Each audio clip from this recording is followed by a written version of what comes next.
माननीय नीतीश कुमार जी जाति जनगणना करा करके ये पूरे देश को एक मिसाल कायम किया।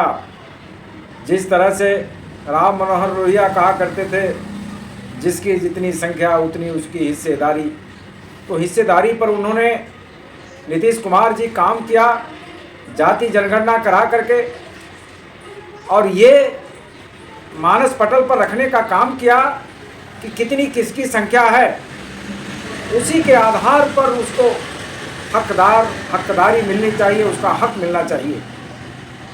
तो नीतीश जी ने बिहार में इस तरह से कार्य किया और क्रांति ले आने का काम माननीय नीतीश कुमार जी और उनके सहयोगी तेजस्वी यादव ने ये करके दिखाया।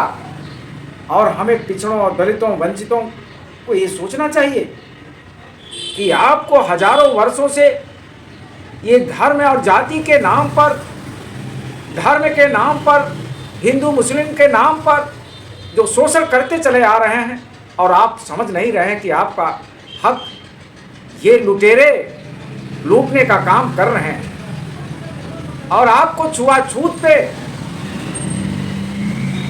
धर्म के नाम पर, हिंदू मुस्लिम के नाम पर आपकी हकमारी करते चले आ रहे हैं। दोस्तों, हमें आपको ये जागना पड़ेगा, नहीं तो एक एक करके हमें आपको फोड़ करके, हमें आप को बांट करके ये अपना उल्लू सीधा करते रहेंगे।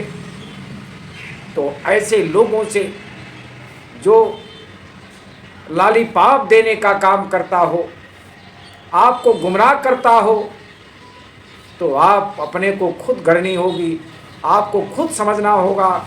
यही तालाबंदी नोटबंदी में आपकी दुश्वारियां किस तरह हुई, कितने लालीपाप दिए गए, और आप आज की इकोनॉमिक व्यवस्था, अर्थव्यवस्था भारत का कहां से कहां तक पहुंच गया है।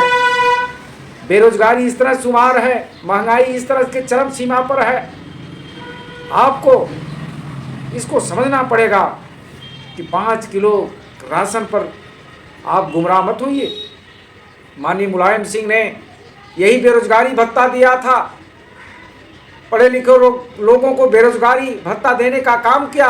यही भारतीय जनता पार्टी के लोगों ने कहा हमको नौकरी दीजिए, भीख नहीं चाहिए हमें। अब कहाँ हुआ? 5 किलो राशन दे रहे हैं। जब लॉकडाउन रहा तब राशन नहीं किसी को मिला।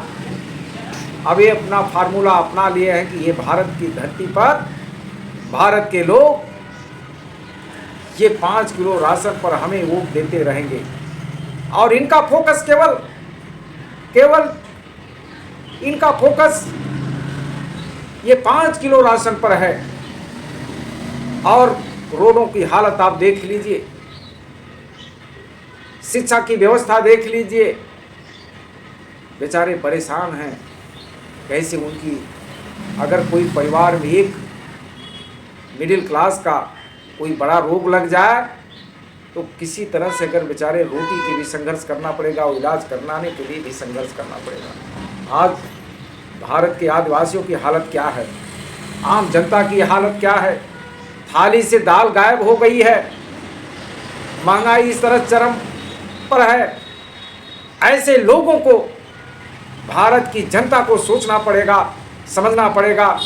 ये मंदिर मस्जिद करने वाले, हमें रोटी की बात करिए, शिक्षा की बात करिए, चिकित्सा की बात करिए, आने वाली पीढ़ी को जो वर्तमान में हमें आपको सोचना चाहिए कि आने वाली पीढ़ी को हम क्या दे रहे हैं। इस चंद शब्दों के साथ अपनी बाड़ी को विराम देते हुए अपील करूंगा, ये 2024 की जो लोकसभा की चुनाव आने वाला है, इस 5 किलो राशन पर न जाए। कृपया आने वाली पीढ़ी को कुछ देकर जाए, नहीं तो आने वाली पीढ़ी हमें आपको माफ़ नहीं करेगी। जय हिंद, जय भारत, जय समाजवाद।